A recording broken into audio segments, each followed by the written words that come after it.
Education Minister Ronald Jones is proposing the introduction of what he calls a social amenities levy to prop up the education and health sectors. He gave some details about his idea during the speech day and prize-giving ceremony for the Allen School. The minister says it would help to fund tertiary education, among other things, and also ensure that Barbados is able to continue providing top-notch health care. But he wants Barbadians to understand that it can no longer be business as usual and that they must make a contribution to safeguard the future. If we want to make them better, we have to make a greater contribution to them specifically.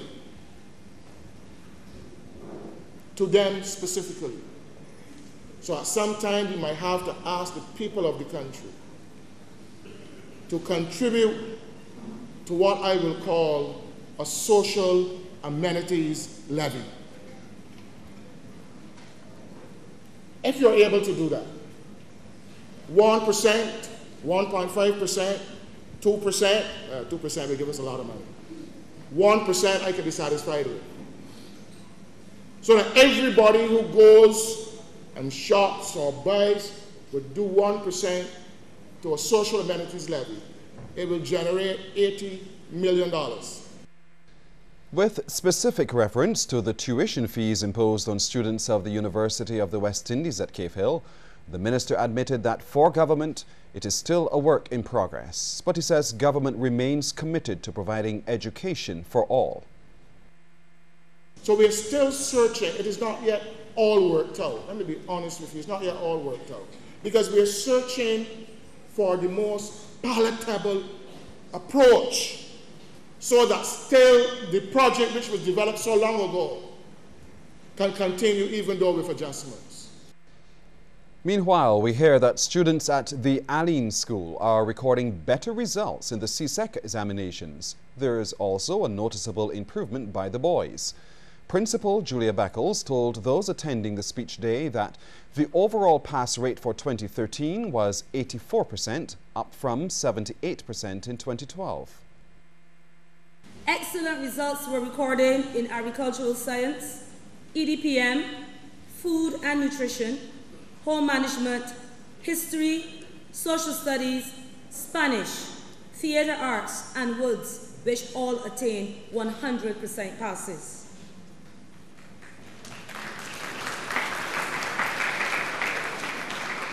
Outstanding results were recorded in English A, English B, Information Technology, Integrated Science, and Principles of Business. Most of the other subjects registered very commendable performances. The Lester Vaughan School will be getting tough on students who do not complete their homework. Acting Principal Sonja Goodrich told the annual speech day and prize-giving ceremony they're moving to develop the school, its students, and change the attitude towards work. We hear more now in this report from Kishmar Sinjis. Homework is important, and not only for a child's development. This message was made clear by the acting head of the Lester Vaughan School, Sonja Goodrich. She wants students to always do of their best and for parents to be more involved. It is essential that the school implements a zero tolerance for failure to complete and or submit homework or other assignments. While delivering the principal's report, Ms. Goodrich revealed that Lester Vaughan School has recorded a number of successes. These came in sports, CXC, CSEC, and other areas. However, despite this, she is concerned about performances in key subject areas. Equally troubling, though, is the notable decline in the number of students passing agricultural science, chemistry, French, Spanish, and maths. A greater effort by students is needed in these areas, which are perceived as difficult. Featured speaker and former student Justin Catlin wants students to focus more on their studies and not be too distracted by modern technology creeping into schools. Some of us like a lot of texting, and this is a very serious matter. Texting is transforming the youth. It is becoming a major distraction. It is depriving us of a lot of opportunities that we can gain. And it was on to the highlight of the day. That was the prize-giving ceremony. The top boys and girls in class in several areas were recognized. Making the honors roll were first year Akila Britton, second year Shondell Wharton, third year Casey Taylor, 4th year Elsie Mofford, and 5th year Candace Budu. It was not all about the students today, as staff too were recognized for their service to school. Congratulations. Kishmar Sanjis, CBC News. The National Housing Corporation may be adopting private sector measures in its bid to move its housing stock. That's according to Minister of Housing Dennis Kelman. He says the 85 houses at Lancaster St. James may soon be occupied. He said all the compliances have been met, particularly those set out by the Town Planning Department, and applicants were awaiting finalization of mortgages. He indicated that his ministry will be reconsidering at what stage of construction the houses will be sold. What we will do from here is to learn from our experiences with these particular projects. One of the things I also want to say is that what I've observed over the years that NSC had a tendency of trying to negotiate at 100% completion. And this is something that you will not normally find within the private sector. And what we will be doing now is looking at how the private sector, how they were able to do it, and sometimes how they were able to use the down payments and so on to help them develop these projects. Mr. Kelman said the NHC is also selling plots of various sizes to the west of Lancaster project at $35 a square foot. So we are trying to see how quickly we can get rid of our stock so that we can now refocus NHC and see how we can stand on our own feet. As you will appreciate from this year, we will not be dependent on the ministry per se, and that is the Ministry of Finance. We will be operating as a standalone, but it does not mean that we will not be looking after the social needs. In other words, those low-income housing and subsidized housing, we will still have to look at. The police are making progress in their investigations into yesterday's shooting death of a female Jamaican. A man is reportedly being questioned in connection with that matter. The woman was shot in the head in an upstairs apartment at Babies Lane, St. Michael. Police Public Relations Officer Inspector David Welch says the victim arrived in Barbados earlier this year. While her identity has been revealed in some sections of the press, the police are yet to notify her next of kin. An initiative has been launched aimed at promoting buying Bajan products. It's coming through the Chef Table series. The series was officially launched over the weekend at the Bellevue Plantation House.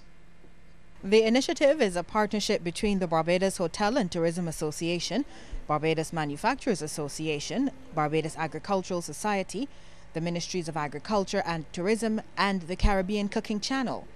Tourism Minister Richard Seeley says the project will help to strengthen the local supply chain and plug foreign exchange shortages.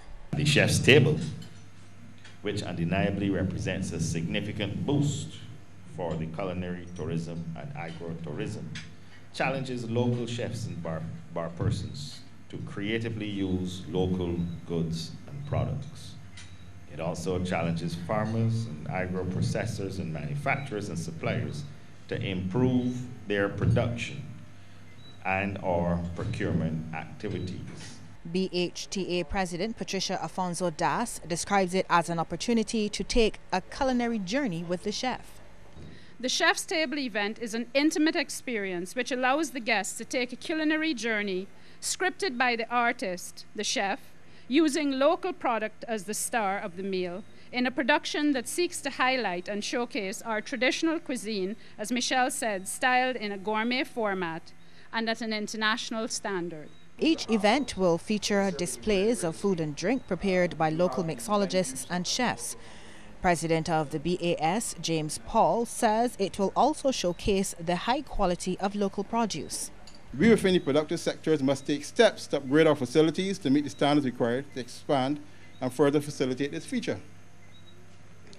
From the BS perspective, let me say that as a sector, we are fully committed to meeting the needs of hoteliers and restaurants across the island. Undeniably, no amount of imports can substitute for high quality, straight from the farm to your table, vegetables and produce. The Chef Table series continues monthly until December. Lisa Broom, CBC News. Work is ongoing to ensure that Barbados cotton yields continue to improve to boost exports of the commodity. Senior officer in the Ministry of Agriculture, Leslie Brereton, is confident that this year's target will be reached, with an even higher target set for 2015 when growers aim to plant 450 acres of cotton. Responding to questions from a caller on Talk Talk on Q100.7 FM, he says officials must do what is necessary to protect the harvest from pests. In the cotton close season, as it is called, we need to get all of the cotton that is standing, we need to get that harvested, and we recommend that it is burned to get rid of both the pink bollworm and the cotton bollworm. You know, there are two of them now. The heliotis that you see in your pigeon pea when you open your pigeon pea, that is becoming a very dangerous pest of cotton, even more so than the pink bollworm. So to eliminate that in the closed season, what we do is to get all of the cotton harvested, or try to get it all harvested and burnt at the same time.